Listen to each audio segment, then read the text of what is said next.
Hi friends, welcome to வீட்டு kitchen. இன்னைக்கு வீட்டு கிச்சன்ல என்ன பார்க்க போறோம்னா, பேக்கரியில் கிடைக்கக்கூடிய கடலை மாவு பக்கோடா ரொம்ப டேஸ்டியா நம்ம வீட்டில் இருக்கக்கூடிய பொருளை வச்சு ஈஸியா எப்படி செய்யலான்னு பார்க்க போறோம்.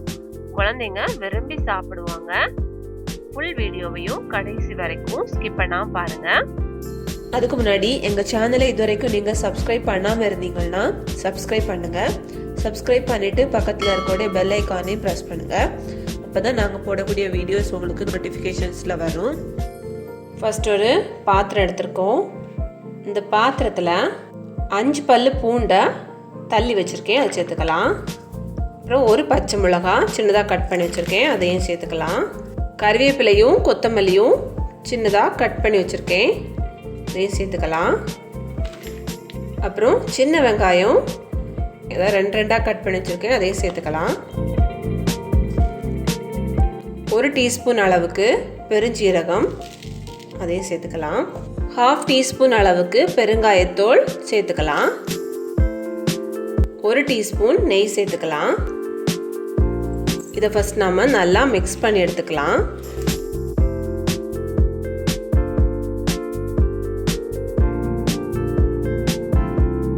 இதை மாதிரி நம்ம மிக்ஸ் பண்ணி எடுத்துக்கணும். இனி இதில் 1 ஸ்பூன் மிளகாய்த்தூள் சேர்த்துக்கலாம். அப்புறம் 1 கப் அளவுக்கு கடலை மாவு எடுத்து வச்சுருக்கேன், அதை சேர்த்துக்கலாம். 1/4 கப் அளவுக்கு அரிசி மாவு எடுத்திருக்கேன், அதையும் சேர்த்துக்கலாம். அப்புறம் இதுக்கு தேவையான அளவுக்கு சால்ட் சேர்த்துக்கலாம். இது கூடால 2 டீஸ்பூன் ஆயில் ஆட் பண்ணிக்கலாம். இவ்வளத்தையும் நம்ம நல்லா மிக்ஸ் பண்ணி எடுத்துக்கணும்.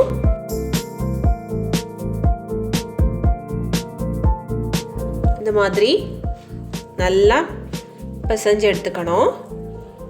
நம்ம கட் பண்ணி வச்சிருக்கக்கூடிய அந்த வெங்காயம் உள்ள இருக்க அந்த சின்ன சின்ன லேயர் எல்லாமே பிரிஞ்சு வர அளவுக்கு நாம் இதை மிக்ஸ் பண்ணி எடுக்கணும். பாருங்க, தண்ணி விடாமல் நம்ம மிக்ஸ் பண்ண பிறகு நமக்கு இந்த மாதிரி கிடைக்கும்.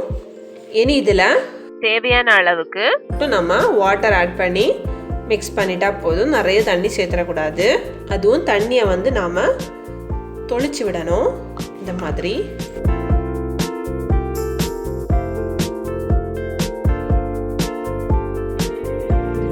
பாருங்க, இந்த அளவுக்கு நாம் இதை மிக்ஸ் பண்ணி எடுத்துக்கணும்.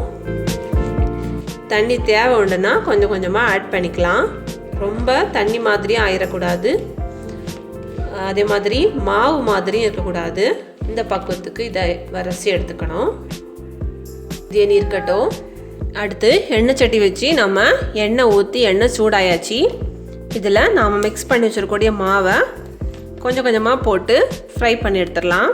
கை நிறைய இப்படி அள்ளிட்டு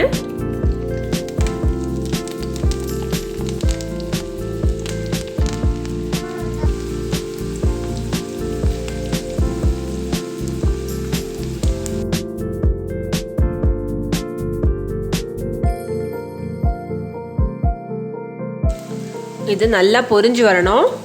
அப்போ தான் நல்லா டேஸ்ட்டாக இருக்கும்.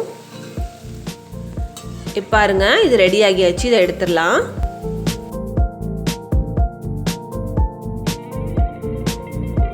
அவ்வளோதாங்க, நம்மளோட கடலை மாவு பக்கோடா சூப்பராக ரெடி ஆகியாச்சு.